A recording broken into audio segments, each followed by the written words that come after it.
Groves could be heading back to New Orleans. An extradition hearing is scheduled today for Groves, who was captured yesterday in southwest Atlanta. Groves was the last of 10 inmates still on the run after breaking out of New Orleans jail.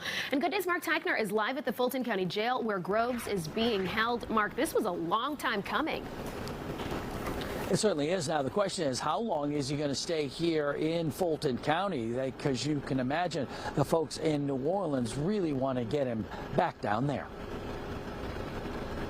That's shocking. SWAT team members hauled Derek Groves out of a southwest Atlanta home, putting an end to the convicted murderer's 5 months on the run. With information Groves could be inside, Wednesday, law enforcement, including U.S. Marshals, Atlanta, and Clayton County Police, all swarmed the Honeysuckle Lane home. We deployed a number of canisters of gas to help move him throughout the house. Clayton County K-9 was deployed in the crawl space of the location and found him in that crawl space. Authorities say in May, Groves was one of 10 inmates who broke out of the Orleans Parish Jail in what could only be described as a brazen escape.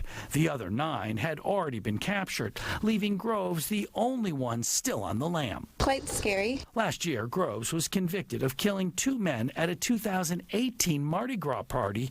That shooting also left 2 others injured. Groves was waiting to be sentenced when he allegedly busted out of jail. Everybody is sighing a collective sigh of relief, knowing that a person who was facing multiple life sentences is now in custody.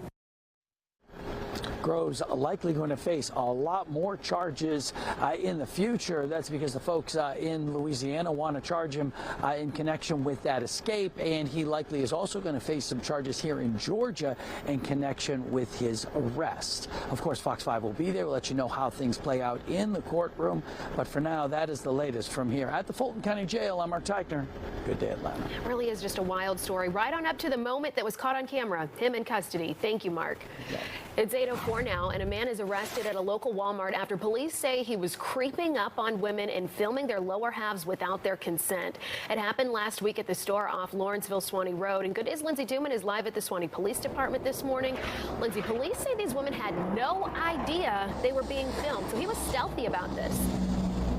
Yeah, they didn't know, police said, until officers actually approached the women after it had happened and let them know, and they were pretty surprised, as you can imagine.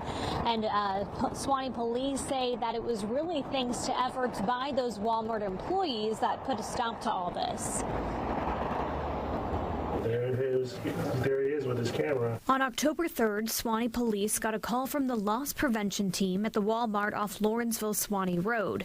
But it wasn't about a theft from the store. It was all Walmart loss prevention, just seeing something odd and acting on it, you know, not just looking for the shoplifter at Walmart, but seeing something that didn't look right and calling police. What they saw was this man, Tyrese Mattress, following women around the store, filming them. He had like a pocket camera that he was using, and he was getting within inches of the person when he was taking these videos. Police responded and were able to watch live footage of him in action. According to the police report, he was so close he was nearly touching them, and it appeared he was using the light on his phone to see through their pants. He was taking this camera and literally holding it within inches of their buttocks, filming them. So just him being in that close proximity to them, and it was only women that were wearing more tight-fitting clothing than anybody else. Police say the women had no idea what was happening until officers told them. And they had a similar call to the store back in August when police were called about a man being caught on video squatting down near women to take photos under their skirts. 24-year-old Jay Ross was arrested for unlawful recording and other charges then. Police say the store staff here went above and beyond, keeping an eye out for customers. And they're usually looking for thefts in the store, so it's good to know that they're also looking out for the safety of their customers too for other things. Yeah, certainly good to know that they're keeping a close eye on things in the store. Now, for this man, Mattress, he was charged with he's facing a misdemeanor charge for this incident. And of course, we'll keep you updated on the case as it progresses. But for now, that's the very latest. Live in Swanee, I'm Lindsay Tuman for Good Day Atlanta. There's just no other words besides gross. Lindsay, thank you.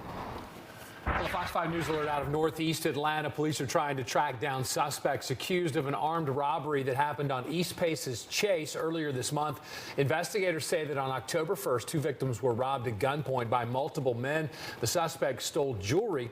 If you know anything, you're asked to call police. Authorities are looking for 2 Conyers men who were accused of breaking into the Louisiana home of New Orleans Saints star Cam Jordan. This happened last month while the Saints were playing the 49ers at the Superdome. Within a day, authorities identified a rental vehicle connected to the crime that led them to the Atlanta area. 2 suspects were taken into custody in Conyers. 20-year-old Jahan Suber and 19-year-old Devel Ortiz from Conyers are on the run. And taking a live look now from the world's busiest airport where the government shutdown is impacting air traffic controllers nationwide. They're one of the big groups working without pay and are considered essential workers. Fox 5's Tyler Fingert is at Hartsfield-Jackson International Airport where some employees have called out of work, and that's impacting air travel all across the country. Despite no promise of a paycheck next week, air traffic controllers are up in the tower here at the world's busiest airport. But across the country, staffing struggles are popping up as controllers call out sick. Delta 3185, the harness tower, runway 27 right, line up away, traffic moving downfield.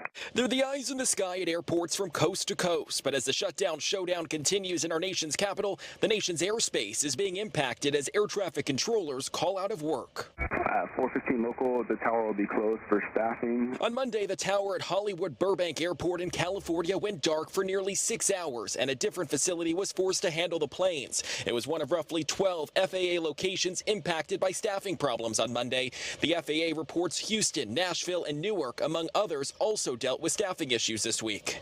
With the government shutdown and everything, they're not getting paid, so it's like, why am I still coming in? But still, I still feel like it's a responsibility in a sense because, you know, certain jobs do require you to take on a bigger responsibility than other jobs. The FAA has not reported any struggles at Hartsfield-Jackson International Airport, but one of its other main facilities in the Atlanta area did have a problem this week. On Tuesday, the FAA reported staffing issues at the Atlanta Air Route Traffic Control Center in Hampton.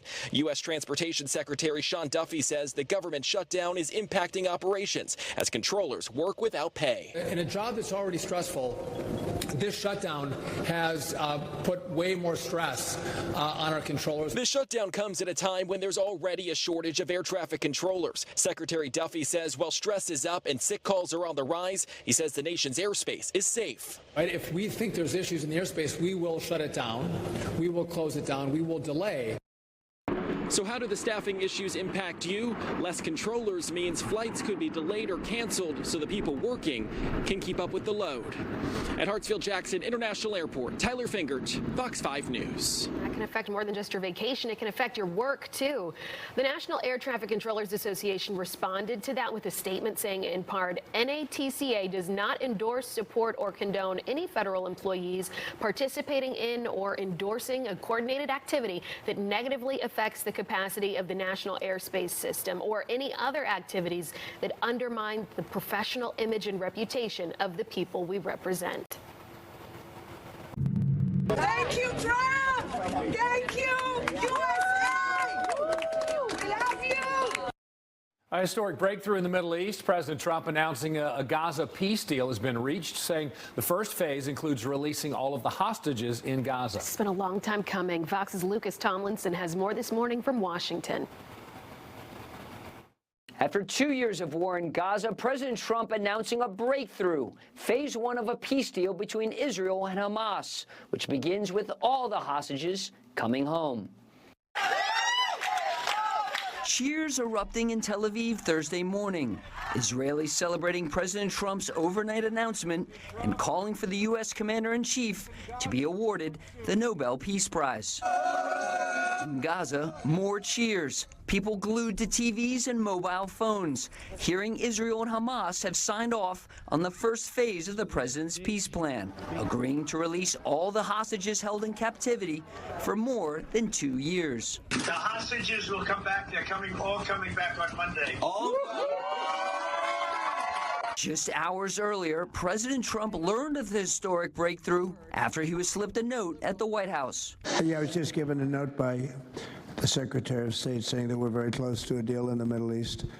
and they're going to need me pretty quickly. In an interview with Fox's Sean Hannity, the president hopes this deal brings lasting peace to the region. I'm very confident there'll be peace in the Middle East. I mean, the words peace in the Middle East are something people have been striving for hundreds of years, for centuries.